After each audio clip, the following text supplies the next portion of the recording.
Assalamualaikum warahmatullahi wabarakatuh. Perkenalkan, nama saya Mutiara Ramadhani, NIM 2020-11478. Di sini saya sebagai moderator perwakilan dari kelompok 9 yang akan membahas tentang sumber-sumber dan penggunaan dana.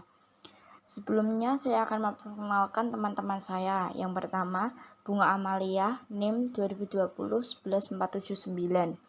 Yang kedua, Brilian Wita Maharani, NIM 2020-11480. Yang terakhir, Lintang Cahyaning Maharani, NIM 2020-11481. Arti pentingnya analisa sumber-sumber dan penggunaan dana. Analisa sumber-sumber dan penggunaan dana merupakan alat analisa finansial yang sangat penting bagi financial manager, dengan maksud untuk mengetahui dana digunakan dan kebutuhan dana tersebut dibelanjai. Istilah-istilah yang digunakan untuk laporan sumber-sumber dan penggunaan dana yaitu 1. Statement of Search and Application of Funds. 2. Statement of Search and Use of Funds. 3. Funds Statement. 4. Statements of Financial Change. 5. Where gone Statement. 6. Statement of Financial Benefits Current and Employed.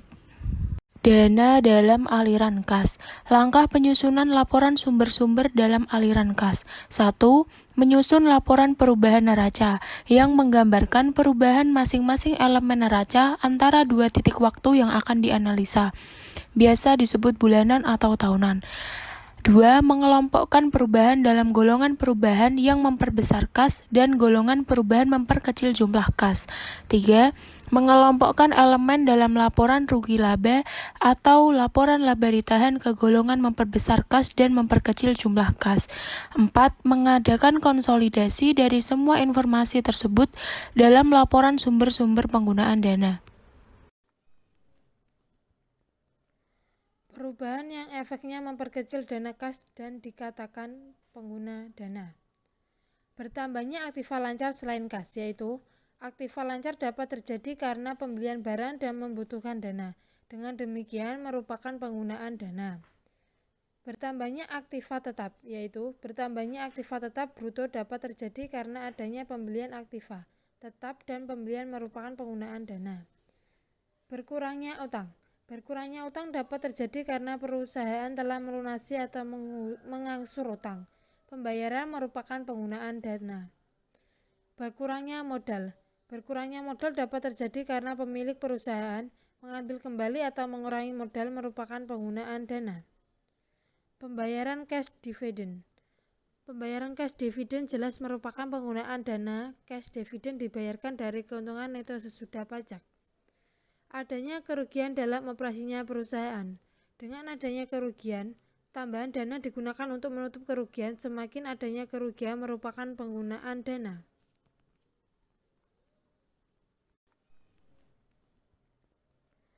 Perubahan yang efeknya memperkecil dana kas dan dikatakan pengguna dana. Bertambahnya aktiva lancar selain kas, yaitu aktiva lancar dapat terjadi karena pembelian barang dan membutuhkan dana. Dengan demikian merupakan penggunaan dana. Bertambahnya aktiva tetap, yaitu bertambahnya aktiva tetap bruto dapat terjadi karena adanya pembelian aktiva tetap dan pembelian merupakan penggunaan dana. Berkurangnya utang. Berkurangnya utang dapat terjadi karena perusahaan telah melunasi atau mengangsur utang. Pembayaran merupakan penggunaan dana. Berkurangnya modal. Berkurangnya modal dapat terjadi karena pemilik perusahaan mengambil kembali atau mengurangi modal merupakan penggunaan dana. Pembayaran cash dividend. Pembayaran cash dividend jelas merupakan penggunaan dana. Cash dividend dibayarkan dari keuntungan neto sesudah pajak. Adanya kerugian dalam operasinya perusahaan. Dengan adanya kerugian, tambahan dana digunakan untuk menutup kerugian. Semakin adanya kerugian merupakan penggunaan dana. Dana dalam artian modal kerja. Modal kerja di sini adalah dalam artian neto, yaitu kelebihan aktiva lancar di atas utang lancar. Langkah-langkah dalam penyusunan laporan sumber-sumber dan penggunaan modal kerja. 1. Menyusun laporan perubahan modal kerja. Laporan ini menggambarkan perubahan dari masing-masing unsur modal kerja atau unsur current account antara dua titik waktu. 2. Mengelompokkan perubahan dari unsur non-current account antara dua titik waktu tersebut ke dalam golongan yang mempunyai efek memperbesar modal kerja dan golongan yang mempunyai efek memperkecil modal kerja.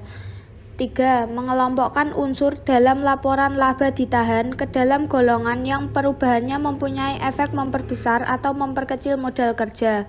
4. Berdasarkan informasi tersebut dapat disusun laporan sumber-sumber dan penggunaan modal kerja. Sekian dari kelompok kami. Maaf bila ada kekurangan dalam penyampaian materi. Wassalamualaikum warahmatullahi wabarakatuh.